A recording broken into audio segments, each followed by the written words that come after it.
선교사들을 위한 교재로 쓰이고 있는 선교와 문화 인류학이라고 하는 책이 있습니다.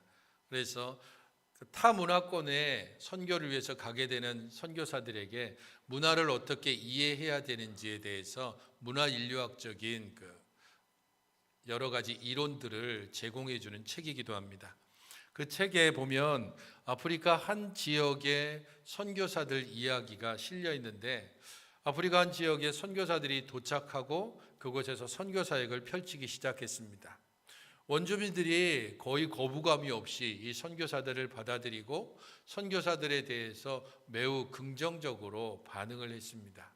그렇게 사람들과 함께 1년 거의 2년 정도를 아주 우호적으로 잘 지내고 있었는데, 어느 순간 갑자기 원주민들의 분위기가 좀 이상해지기 시작했습니다. 자신들과 함께 말하는 것도 꺼리고, 그리고 함께 어울리는 것 자체를 상당히 꺼리게 되고, 어느 경우에는 몇몇 사람들은 아예 적대적인 태도를 보이기 시작했다는 겁니다. 선교사들이 왜 이런 일이 일어나는지 좀 궁금하기도 하고 물어보려고 했지만, 사람들이 따로 그 이유에 대해서 말하지 않았기 때문에 얼마 정도 시간이 흐르다가 자신과 함께 오랫동안 친분을 맺어온 한 노인분으로부터 이유를 들었습니다. 그리고 그 이유를 듣고 선교사들은 너무 황당하고, 그리고 너무 좀 놀랄 수밖에 없었습니다. 그 이유는 이렇습니다. 선교사들이 처음 도착했을 때 그들로서는 처음 보는 이상한 둥그런 물건에서 그것을 따고 거기 안에 있는 것들을 먹기 시작했다는 겁니다. 근데 그것은 선교사들이 먹고 있는 깡통에 들어있는 통조림이었습니다. 처음에 그들이 봤을 때에는 깡통에 있는 것들을 이렇게 퍼먹는데 그 깡통 겉에 콩이 그려져 있다는 겁니다. 그래서 콩이 그려져 있는 곳에서 콩을 떠다가 선교사들이 먹는 것을 보고, 저 사람들은 저곳에서 콩을 먹는구나 생각을 했습니다. 근데 얼마 지나서 또 다른 깡통을 따는데 그 깡통에는 소가 그려져 있습니다. 그리고 거기에서 고기를 꺼내서 먹는 걸 봤습니다. 그래서 저 사람들은 저기에서 또 고기도 꺼내서 먹는구나. 그리고 1년이 지나고 거의 2년쯤 됐을 때 선교사들에게 아이가 태어났습니다. 선교사들이 또 깡통을 꺼내서 거기에 있는 분말가루를 아이에게 먹였습니다. 그 깡통 겉에는 뭐가 그려져 있을까요?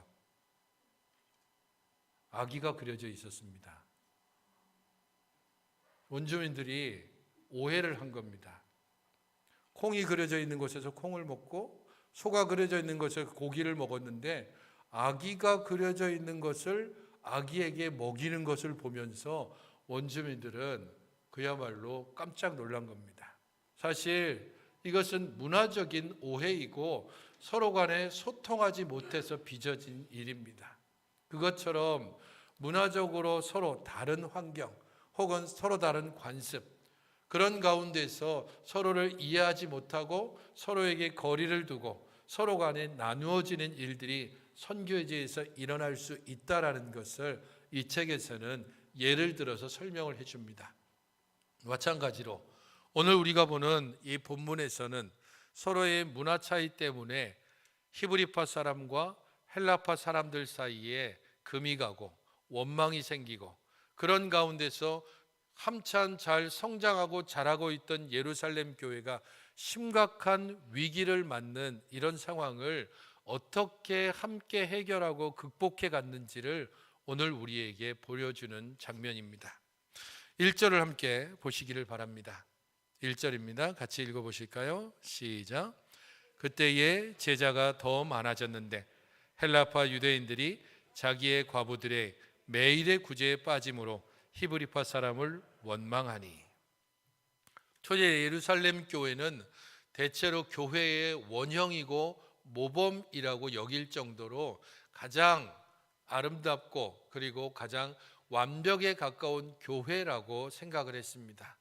외적으로는 성령이 충만하고 말씀을 통하여 많은 사람들이 점점 성장하고 있는 교회였습니다. 하지만 그에 따른 박해도 있었고 이 박해를 믿음으로 잘 극복하고 있는 교회이기도 했습니다. 내적으로는 성령 충만한 성도들이 개인의 재물을 교회에 가져오고 교회는 그 재물을 각자의 필요를 따라서 나누어 주는 사역들을 했습니다. 자기의 것을 자기 것이라고 주장하지 않고 서로의 필요를 살피고 그리고 서로의 필요를 채워주는 이상적인 공동체였습니다. 그런 이상적인 공동체에 지금 헬라파 유대인 그리고 히브리파 사람이라고 하는 두 부류의 사람들이 서로 원망하는 일들이 일어났습니다. 이 일의 시작은 사람이 많아졌기 때문입니다. 그때의 제자가 더 많아졌다라는 것이 원인에 대해서 설명해 주고 있는 부분입니다. 사람이 많아졌습니다. 그냥 동일한 말을 쓰는 사람들이 아니고 그냥 사투리 쓰는 정도가 아니고 아예 말 자체가 다른 사람, 지역 자체가 다른 사람, 문화와 관습이 각기 다른 사람들이 한 교회에 모였습니다. 그런 가운데 서로 간에 이 차이들을 제대로 극복하지 못하고 문제가 발생했다는 겁니다. 헬라파 유대인이라고 하면 대체적으로는 헬라어를 말하는 유대인이라고 설명하지만 여기에는 헬라적인 문화, 곧 그리스 문화에 깊이 젖어 있고 그 그리스 문화가 익숙한 사람이라는 의미도 있습니다. 그런 사람들은 정통 유대인과는 달리 헬라적인 곧 서양적인 문화와 관습을 따라서 행동했습니다. 히브리파 사람은 일반적으로 아람어를 사용하는 사람들이고 히브리적인 사고와 문화에 익숙한 사람들입니다. 이 둘은 오늘날로 치면 동양과 서양을 대표합니다. 서양을 대표하는 것이 헬라라면 동양을 대표하는 것이 히브리적인 것입니다. 둘은 비슷한 것 같지만 전혀 다른 형태가 나타나기도 합니다. 대체적으로 동양적인 사고는 자기를 낮추는, 그래서 자기 자신에 대한 겸손함으로 자기를 드러내지 않는 것을 미덕으로 여깁니다. 그에 반해서 서양적인 사고는 자기를 적극적으로 좀 드러냅니다. 자기 자의식이 강하고 그렇기 때문에 개인주의적인 성향이 굉장히 강합니다. 그에 반해서 동양적인 사고는 공동체적인 사고를 가지고 있습니다. 당연히 동양적 사고에서는 이 공동체 안에서 돌봄이 필요한 사람들을 적극적으로 돕고 도움을 받는 사람들이 그것을 수치로 여기지 않습니다. 그런 면에서 이런 문화적인 차이가 매일의 구제에 빠지는 헬라파에 속한 과부들의 문제를 제기하게 만들었습니다. 돌봐줄 친척이 없어서 공동체에 도움이 필요한 사람들, 그들 중에 헬라파에 속한 헬라 문화에 익숙한 사람들의 과부가 매일의 구제에 빠졌습니다. 그로 인해서 사람들은 원망하면서 왜 우리의 과부들을 제대로 돌보지 않느냐고 교회를 향해서 그리고 공동체를 향해서 원망의 말을 쏟아냈습니다. 이것은 구제를 받는 일들을 수치스럽게 여기지 않는 동양적 사고와 달리 구제받는 것을 수치스럽게 여기는 서양적 사고를 이해하지 못했기 때문입니다. 매일 구제라고 여기에 등장하고 있는 것은 일반적인 그 당시 유대의 구제와는 좀 다른 형태입니다.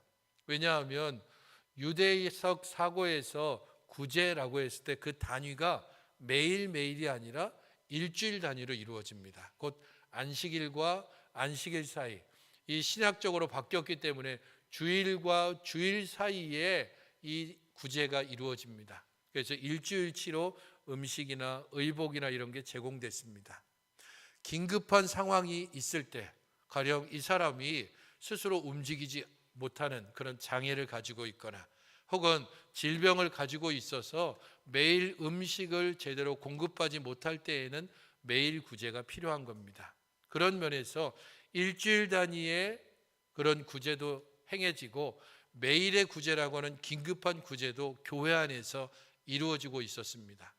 문제는 이 헬라파의 과부들 중에 매일의 구제를 필요로 하는 사람들이 있었는데 아마도 그들이 적극적으로 내가 지금 매일의 구제가 필요하다, 나에게 매일 빵을 혹은 물을 가져다 달라고 적극적으로 표현하지 않은 것 같습니다. 그러다 보니까 히브리적 사고를 갖고 있는 사람들이, 곧 히브리파 사람들이 일주일 단위로 그들에게 구제를 행했고, 그것이 좀 더 매일의 구제가 필요한 사람들에게는 부족하게 느껴지고, 그로 인해서 원망이 쌓이고 있는 상황입니다. 일부러 배제했다기보다는 각자의 문화의 차이 때문에 좀 더 적극적으로 자신의 필요를 얘기할 수 있는 사람과 자신의 필요를 얘기하는 것을 수치스럽게 여기는 그런 문화적인 차이 때문에 생긴 오해입니다. 어쨌든 문제는 생겼습니다. 히브리파, 헬라파라고 하는 사람들 사이에 금과 균열이 나타나기 시작했다는 겁니다. 이런 문제에 대해서 사도들은 즉각적으로 반응을 보이고 있습니다. 2절입니다. 12사도가 모든 제자를 불러 이르되 우리가 하나님의 말씀을 제쳐놓고 접대를 일삼는 것이 마땅하지 아니하니. 사도들은 문제가 생겼다는 것을 들었고 그 문제를 해결하기 위해서 사람들을 모았습니다. 그리고 그들에게 이야기합니다. 우리들도 나름대로 노력해 왔다는 것이 여기에 암시되어 있습니다. 왜냐하면 우리가 하나님의 말씀을 제쳐놓고 접대하는 일을 일삼는 것이 마땅치 않다라고 말했기 때문입니다. 여러분들이 앞서 계속 사도행전 앞부분을 묵상을 해오셨다면 예루살렘 교회의 상황들을 충분히 짐작할 수 있습니다. 사람들은 성령 충만함을 받았고 그로 인하여서 집과 땅을 팔았습니다. 그 금액 전부를 사도들의 발 앞에 가져왔고 사도들은 그것을 각자의 필요에 따라 나누어 줬습니다. 그 일을 흉내냈던 아나니아와 삽비라 부부는 그 일에 거짓을 행하다가 결국 죽임을 당하는 징계도 있었습니다. 교회는 적극적으로 구제와 돌봄의 일들을 행하고 있었고 그 1차적인 책임을 사도들이 행하고 있었습니다. 그런 면에서 사도들은 지금 점점 많아지는 사람들로 인해서 점점 말씀 사역보다는 돌봄 사역 쪽에 자신의 시간을 내줄 수밖에 없었다는 겁니다. 너무 바빠서 자기 사역을 못하는 것이 아니라 지금 2절의 이 말은 내가 지금 좀 더 부적절한 사역에 내 시간을 빼앗기고 있다라고 말하는 겁니다. 보다 정확하게 이 2절의 의미를 말하면 사도로서 우리가 음식을 나눠주는 일을 하는 것은 하나님께 만족을 드리지 못합니다라고 하는 뜻입니다. 사도로서 자신들이 집중해야 될 일은 4절에서 말하는 것처럼 오로지 기도하는 일과 말씀 사역에 힘쓰는 일입니다. 어찌 보면 이 일은 그러면 기도하고 말씀 전하는 일, 이 일이 좀 더 중요하고 이 일을 행하는 사람들은 좀 더 존경을 받아야 되고 음식을 나누고 봉사하고 교회 안에서 이런저런 그러한 사역들을 하는 것은 그보다는 좀 낮은 사역이다, 이런 의미가 아닙니다. 왜냐하면 4절에서 말씀 사역에 힘쓰리라 라고 했을 때 이 사역이라는 단어나 2절에서 나오는 말씀을 제쳐놓고 접대하는 일을 일삼는 것 이랬을 때 이 접대라는 단어가 동일한 단어입니다. 그렇기 때문에 말씀 사역이나 접대, 곧 돌봄 사역이나 동일한 사역입니다. 문제는 각자가 부르신 부르심을 따라서 어떤 일들에 집중하고 어떤 일들을 나누어야 하는지 사도는 지금 바로 이 부분을 이야기하고 있습니다. 이 부분을 오늘날의 교회에 적용시켜 볼 필요가 있습니다. 바로 지금 우리 교회도 그러할 수 있습니다. 말씀의 사역자들, 곧 목사들은 말씀을 위해서 준비되어지고 또한 말씀 사역에 힘써야 합니다. 이 말씀 사역은 설교를 위해서 준비하는 일, 그리고 이것을 위해서 여러 가지 필요한 일들과 학습을 하는 일들이 포함되고 여러 가지 필요를 따라서 상담을 요청하는 성도들에게 시간을 내고 이야기를 듣고 그에 필요한 상담 사역을 감당하는 것도 포함됩니다. 사람들을 훈련시켜서 성숙시켜가는 이 일들을 위해서 시간을 내는 일들이 말씀 사역에 포함됩니다. 하지만 저 스스로도 돌아보게 되면 말씀 사역에 집중하는 것보다는 행정이나 혹은 관리 쪽에 좀 더 시선을 빼앗길 수밖에 없습니다. 그게 지금의 상황과 형편을 따라서 행하는 일입니다. 성도에게 있어서도 또한 잘못된 일이 있습니다. 그것은 말씀의 사역자들과 그리고 자신의 은사에 대한 바른 이해가 없기 때문입니다. 우리가 말씀의 사역자들에 대하여서 바르고 온전하게 그 일에 집중하도록 하는 것은 우리의 영혼을 위해서 필요한 일입니다. 또한 우리 자신들에게 하나님께서 교회로 함께 부르셨을 때에 이 교회를 함께 세워가기 위한 은사를 우리 각자에게 주셨습니다. 어느 누구에게만 특별한 은사를 준 것이 아니라 모든 사람들에게 교회를 위해 필요한 은사를 주셨습니다. 어떤 사람들은 그것을 위해서 가르치는 사역을 하고, 어떤 이들은 권면하는 사역을 하고, 어떤 이들은 행정적인 일을 하고, 어떤 이들은 관리의 일을 하고, 어떤 이들은 찬양 사역을 하기도 하고, 다양한 은사를 통해서 교회는 함께 세워져 가는 겁니다. 이런 은사를 제대로 발휘하지 않는다면 그것은 은사를 주신 하나님을 우리 자신들이 우습게 여기는 결과가 됩니다. 각각의 사역을 부르심을 따라 감당해 가는 것, 그것은 교회를 교회답게 만드는 길이기도 하고 우리 자신들을 함께 세워가는 길이기도 합니다. 이 일들이 제대로 되지 않으면 둘 다 비참한 결과에 빠질 수밖에 없습니다. 말씀의 사역자들은 그 일을 제대로 집중하지 못하고 설교와 가르침이 빈약할 수밖에 없습니다. 그로 인해서 성도들이 또 함께 자라지 못할 수 있습니다. 또한 돌봄의 사역들이 제대로 되지 않을 때 교회 안에서 소외되는 이들이 나타나지고 그로 인해서 함께 지어져가는 교회가 아니라 균열되고 나누어질 수밖에 없습니다. 그런 면에서 사도는 지금 교회를 교회답게 세우는 일에 있어서 사역을 나누는 일을 감당하고 있습니다. 그리고 그 자격자를 3절에 이야기합니다. 형제들아, 너희 가운데서 성령과 지혜가 충만하여 칭찬받는 사람 7을 택하라. 우리가 이 일을 그들에게 맡기겠다라는 겁니다. 돌봄의 사역을 감당해야 될 사람들의 자격으로 2가지를 말합니다. 성령과 지혜가 충만해야 합니다. 곧 하나님의 영의 인도를 받아서 온전한 판단을 내리는 사람입니다. 2번째 자격은 칭찬받는 사람입니다. 성품이 훌륭하고 덕망이 있어서 좋은 평판을 받는 사람입니다. 누가 보아도 그 사람이 그 자리에 합당하다라고 말할 수 있는 자격을 갖춘 사람, 이 2가지가 서로 연결됩니다. 하나님의 영의 인도함을 받는 이들은 그리스도의 성품을 닮을 수밖에 없습니다. 그리스도의 성품을 가지고 있는 사람이 마땅히 하나님의 영의 인도함을 받아 바르고 온전한 판단을 내리게 되는 겁니다. 그런 면에서 지금 사도들은 자신들의 사역이 해왔던 사역들을 함께 나누는 것을 통해서 교회가 교회되게 하는 일들, 그리고 교회의 직분자들을 통하여서 교회의 바르고 온전한 길들을 찾아가고 있습니다. 사도들의 이 말에 대해서 공동체가 어떻게 반응하고 있습니까? 5절을 보십시오.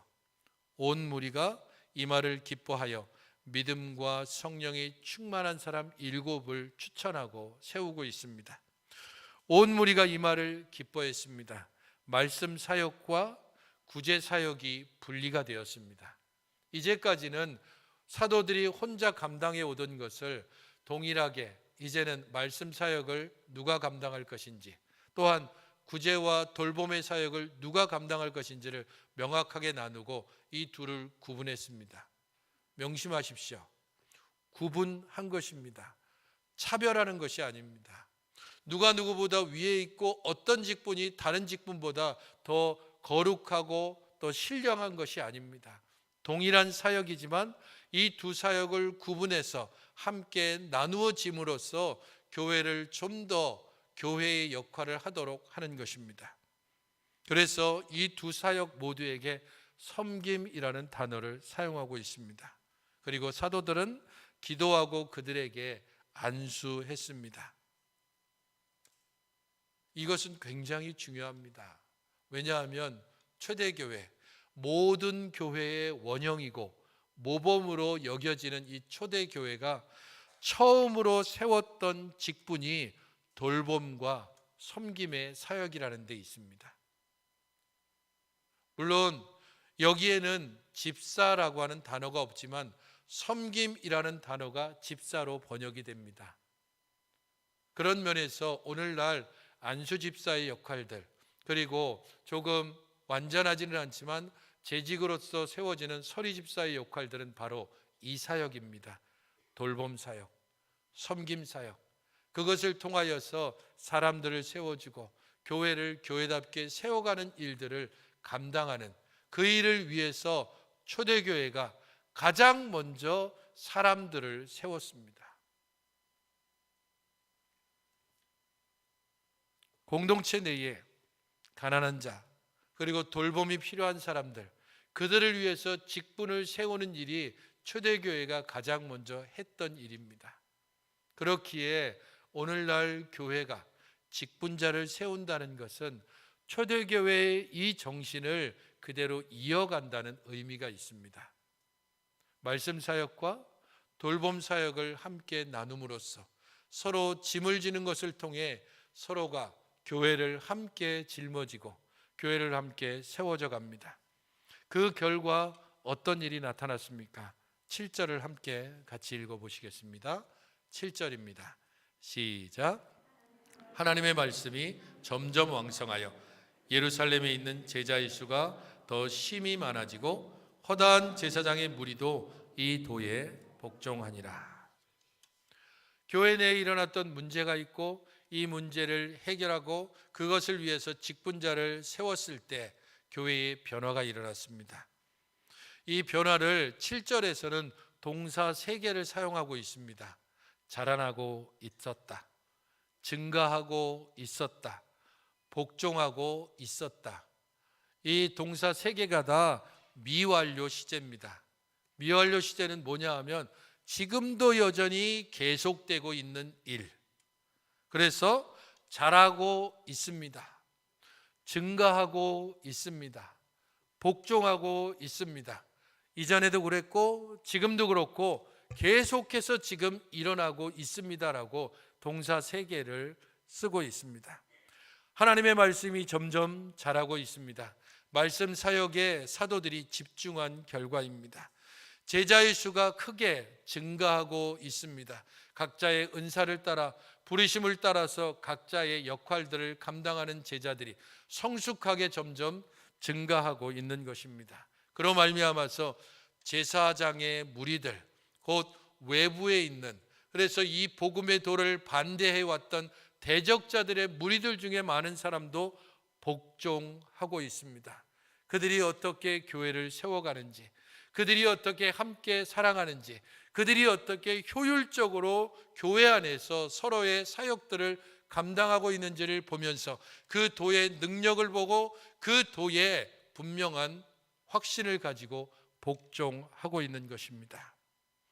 사랑하는 성도 여러분, 초대 예루살렘 교회에도 문제가 있습니다. 그들 중에도 파당이 있었습니다.